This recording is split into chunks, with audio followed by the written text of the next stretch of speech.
Okay, I'm going to try and make this as quick as possible. Here are some beautiful text messages that my mother-in-law sent my husband 4 days after I gave birth while we were still in the hospital. Michael, I love you more than life itself. You're my baby, and now you have one. I've tried all that I think I'm able to try with Anastasia. You have to realize that she's your wife, not mine. I don't want to make your life harder. I also cannot make my life harder. I feel beat up and worn down and overwhelmed. I hate laying that on you. I would never tell you except you're asking me to do something that, in fact, I really already did. What the hell do you think those 2 phone calls were? For the day that my daughter was born, if not to tell Anastasia what a wonderful job she did and how proud I was of her. Does she not know her phone doesn't answer when someone calls? She can go back. I didn't block her. She can go back and forth with her mother, calling each other names and still pick up the phone and talk to her. I don't get that from me. I've known you for a minute and a half. My mom's been my mom my whole life. I really don't owe her more than I've already given. Gave absolutely nothing. On the contrary, I'm the one that deserves to be talked to. Also, I realize mentally she's not to do it, but I'm not going to do what you do. I will not baby her, and I will not fall into Anastasia's world where it's all about her, with or without medication. We both have to learn how to deal with our stuff. For the first time, I have to put myself first. I need this, and that's hard to admit. I love you. I love my daughter. Love Anastasia, always, Mom.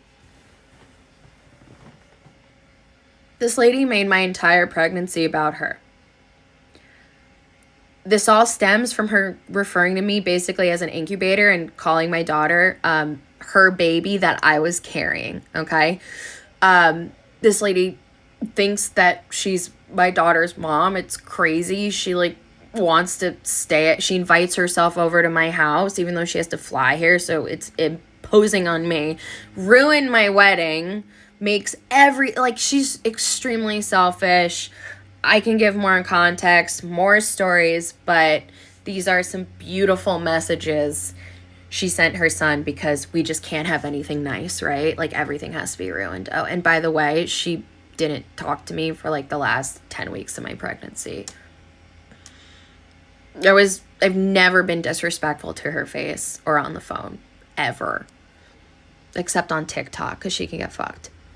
I cannot stand toxic mother-in-laws because toxic mother-in-laws will always make you feel like you're in competition with them, competing for their son's love, competing for their son's attention. Look, lady, we are not in competition with you. We want you to accept us and not reject us, because the moment you reject us, then you're going to wonder why we don't show face to family functions, why we don't want to be around you, and why we don't like you, because you're mean to us. If you accepted us, then you would make your life easier, your son's life easier, and my life easier. My ex's mom was the devil. She never gave me a chance from the start. From the very start, she didn't like me. She would cut me out of family photos. She would bring up the ex in conversations we would have, and she would invite the ex over to family functions just to get under my skin. So I want to tell you something, men. If your mom is toxic and mean to your girl, you are either going to have to set your mom straight or cut your mom off, because you are not going to marry your mom and you are not going to have kids with your mom. And if your mom loves you like she says she loves you, she needs to learn to accept your partner and not reject her. Well, I told him at first I told Carlos that I'm sorry, I don't know how you're going to react to this. I'm your mom and you're my son, and I am falling in love with him. He said, are you really? I said, yes, I am. He said, you know what? I was scared to let you know, too. I am, too. He was, too, falling in love with me, with his mom, and I was falling in love with my son. And then we ended up talking, and we took off to the park, and we ended up asked him, will you ever date your mom? And he said, will you date your son? I said, honest truth, yes, I would. Because 19 years, you're the best thing that ever happened to me, and I really want to be with you the rest of my life. And I really want to be with them. It's kind of hard right now, but I don't care what people say, because we're going through a lot right now. We try to keep it a secret, but we couldn't do it no more, because, my other kids found out. At first, they didn't like it. Then they started liking it. They're accepting it. I was like he's my man, and he does, you know what I mean? Sometimes I call him Hinojito, as that means son in English. And he sometimes, once in a while, he calls me mom. You know what I mean? It don't get to him or get to me. Actually, I feel like more than his lover because it got so deep. And it feels kind of, at first kind of felt weird, but now it don't feel weird at all to me because I love him so much. So I haven't seen many people talk about this, so I'm just going to kind of talk about it and rant. But it is so hard healing from toxic ass mothers. Okay, I'm gonna just say it like that right now. I'm not talking to my mother. I blocked her, and unfriended her on everything because my whole thing is like, if you don't see an issue with your life, but you see an issue in everybody else's life, there's a problem. There's no way that you can sit there and continuously find problems and issues wrong with other people and never look yourself in the mirror to see that you have problems and you have issues yourself, okay? Now, I don't know if it's like this for anybody else. My mother's a pastor, so it's just double extra, okay? And I just cannot seem to understand or put my finger on how God is so able to tell you every single message about everybody else and what everybody else needs to do for their life, but you continuously miss the messages about you and how you need to heal and how our whole family needs to heal, okay? Because I come from toxic ass church people, and I come from the people that run the church, and all of those motherfuckers are toxic, okay? And I'm the only one that has the balls big enough to get on here and speak about it, or just, put it out there that everybody's home is not beautiful and amazing. And just because you see people in the pulpit, or just because you see people in church, it don't mean that they're any better than the motherfuckers on the street. Sometimes they're worse, okay? And there is no accountability in the women in my family. They have no accountability, and it rubs off on the men as well. And I don't like that shit. And I plan to be the change, and I am the change of that. I've already been doing my healing, and being accountable is something that I make sure that I do because I'm terrified of becoming like them. That's just the fucking facts. I try to tell my mom, like, hey, you know what I'm saying? A couple years ago, hey, mom, you should go to therapy. Hey, you should do this. You should do that. Well, she doesn't want to do that. But instead, she wants to continue to inflict pain and harm on the people around her, and then play the victim, and then act like everybody's trying to beat her up. Mind you, she's a Pisces. Do with that information what you will. However, it is fucking annoying, and I'm over it. Okay, I've tried to talk to her. I've tried to make it work. I've been the dependable child. I'm the oldest, and I'm the only motherfucking girl. I have 2 younger brothers, and they just don't give a damn. Let's just be honest. Boys don't really care. And I've been the one, okay, that my mother can call on, that she can rely on, that she can, trust, or make sure, just know that I'll make sure that everything is good. But I've also been the one that was outcast. I was also the black sheep growing up. I was also the one that got in the most trouble from my brothers. I was also the daughter that was treated like shit while my brothers got treated better than me. And I was also the one, okay, that got talked about for speaking my mind. And I was also the one that was vocal, so people didn't fucking like me growing up, including my mom, okay? And I went through a lot of shit growing up just because of the fact that I didn't bite my tongue, and I wasn't gonna let people continuously treat me like shit. Part 2. We've seen toxic mother-in-law stories from the dawn of time. Like, this is not new. And a thought occurred to me recently while watching another TikTok about toxic mother-in-laws, because they're entertaining and I like them. And my own mother-in-law really wasn't that nice to me. She didn't really like me. But anyway, what I don't understand is how the spouse or the kid of said mother-in-law allows their parent to treat their spouse so terribly. And I'm not just saying, like, you don't have to like your significant other's spouse, whatever. But to be downright abusive, rude, and just horrible to your daughter-in-law or your son-in-law, how does your spouse allow that? Like, that is what I don't understand. And if your spouse isn't willing to stand up for you to their parents, that's saying something. Like, that is a giant red flag to me. They should be willing to stand up and say, you are not going to talk to my spouse this way. This is unacceptable. And then enact boundaries and stand firm on those. If they don't... Now you're getting married to an only boy, or you're getting married to a mommy's boy. That's a very, very big problem. All those in-laws who have problem with their son getting married, they want their wife to be submissive to them. That's the mother-in-law. They want to control their wife. So if you get married to those type of men, you're really in for it, because you're not going to have a say in the marriage. Anything you want to get is going to go through your mother-in-law, or Yeah. And your husband is going to like want to tell the mom everything that is happening around you. That's it. Tell me your mother-in-law doesn't respect your marriage without telling me your mother-in-law doesn't respect your marriage. How about instead of your mother-in-law, your actual mother? Guys, there's a lot of stories that goes with this. If it blows up, I will give you more story times than you could possibly want. So, coming off of a pregnancy loss, my wife and I find out that we're expecting again.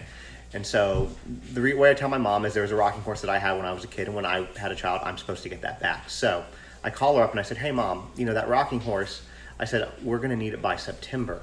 And she says, well, I've been kind of busy. She was like, I need to do some stuff to it to make it better, but I'll look at it closer to September. And I said, no mom, I don't think you heard me. We're gonna need it by September. And she stops, pauses, then her voice changes. She goes, Justin, I heard you. I don't know what you expect me to say. And that was basically it. She knew that we were telling her that we were pregnant, and that was her response. And after that, she hasn't spoken to me since February of 2019. The boy mums have is so fucking weird. I was dating this guy whose mother was a boy mum. As in, she would come to his flat every weekend to pick up dirty laundry and drop off clean clothes, do the ironing, the grocery shopping, all the rest of it. Party he hosted that I didn't go to because I was really struggling with my social anxiety at the time. On top of that, he had a thing for flirting with other girls at these parties, and I knew I wouldn't be able to handle that mentally, so I just didn't go. So the next day she sat me down and she told me because her son is so very extremely attractive that girls are going to flirt with him anyway, and that it's my fault for not being there to stop it. She says that his social status and his reputation is way, way more important than my mental health. No matter what issues I was going through, I should have turned up to the party anyway, just to show these other girls that he was my boyfriend and that they all need to back off, which is such unhinged, possessive behaviour. I'm not fucking doing that. And bear in mind, I didn't care about other people flirting with him, but I do think it's fair to expect my partner to respect me and my feelings enough to not flirt back. But according to her, nothing he did was ever wrong. I represent wife in this divorce, and she and her husband are actually a really great couple. I can tell that they still love each other very much. He's a great father. She's a great mother. They're raising this beautiful child. There's no infidelity issues in the relationship. They each have their own wonderful careers. They tend to each other's needs. They go on family vacations. They pray together. And the harsh reality is that it takes way more than love to sustain a lifelong marriage. It takes respect, it takes forgiveness, and a long list of other things. And the issue with my client and her husband falls under respect. He has been allowing his family to disrespect his wife for years. Frankly, there's just no way to sugarcoat this. My client has the mother-in-law and sister-in-law from hell. Out of all the egregious behavior that I have heard about that his mother and his sister have been doing that affects their marriage, by far this is the worst. Their child was born with a birth defect that causes their child to have a disability. As if that's not already hard enough trying to navigate through that as two new parents, her mother and sister-in-law spreads a rumor throughout their entire family to co-workers, family friends, anybody who will listen, that my client was cheating on her husband because their family could not make disabled children.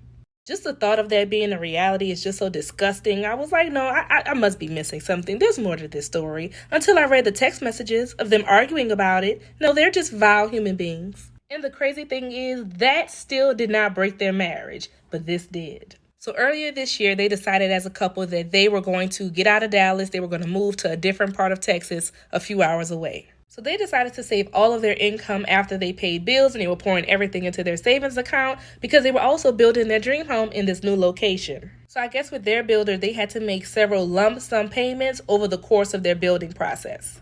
Y'all can probably already tell where this is headed. When it was time for one of those payments to be due, the money was not in the bank account.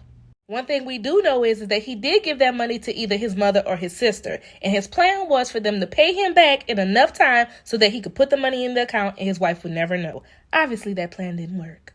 Thanks to my awesome team here at the Law Office of Lauren the Lawyer, my forensic accountant is almost down to the bottom of things. So this is the part of the video where I warn you and teach you a little something, so listen up.